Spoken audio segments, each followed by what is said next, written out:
6 గ్యారంటీలు అమలయ్యాయని ప్రజలను మభ్యపెడుతున్నారని ధ్వజమెత్తారు ఎమ్మెల్యే రస్మయి బాలకిషన్. కరీంనగర్ జిల్లా తిమ్మాపూర్ మండలం కొత్తపల్లి సాయిరాం గార్డెన్లో బీఆర్ఎస్ కార్యకర్తల విస్తృత స్థాయి సమావేశంలో ఎమ్మెల్యే పాల్గొన్నారు. తెలంగాణ పార్టీ ఏది అంటే ప్రజలంతా గులాబీ జెండానే చూపిస్తారన్నారు.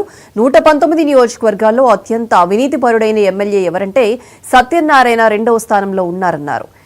సీఎం రేవంత్ రెడ్డి చేసిన సర్వే రిపోర్టులో ఈ విషయం వెల్లడైందన్నారు. రేషన్ కార్డులు, ఇందిరమ్మ ఇళ్ల పేరుతో ఎమ్మెల్యే అక్రమ వసూళ్లకు పాల్పడుతున్నాడని ఆగ్రహం వ్యక్తం చేశారు.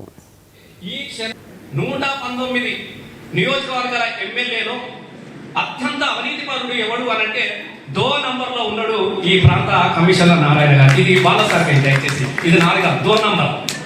1 నంబర్ ఏమో ఆలేరు పోయింది, 2 నంబర్ మానకొండూరుకి వచ్చింది. మళ్ళా సర్వే వర్గాలు 1 నంబర్కి అవుతుంది, అది 2 నంబర్కి వస్తుంది. మొదలే చెప్పిన రేషన్ కార్డుకి 10,000 10,000 ఇల్లుకు 50,000 50,000 ఇస్తే ఇల్లు రాపిస్తా, 10,000 ఇస్తే రేషన్ కార్డు ఇప్పిస్తా. ఇది కథ. ఇక గ్రామంలో కమిటీ సభ్యులు వాళ్ళ కార్యకర్తలు పోయి రాత్రి పూట పోయి పైసలు తీసుకొని పోయి వాళ్ళ 10% అక్కడ కట్టి రసీదు తీసుకొచ్చుకోవాలి. అక్కడ కట్టి రసీదు వస్తే ఆ రసీదు ఎడిపోతుంది, ఎంఆర్ఓ దగ్గరికి పోతుంది. ఇగో గివి టిక్కు ఇవి పైసలు పుట్టినాయి, ఇక ఇది లేదు అవి సక్కర కలెక్టర్ దగ్గరికి పోయి 2 రోజుల తర్వాత మొత్తం మళ్ళీ లిస్టు ఊర్లకు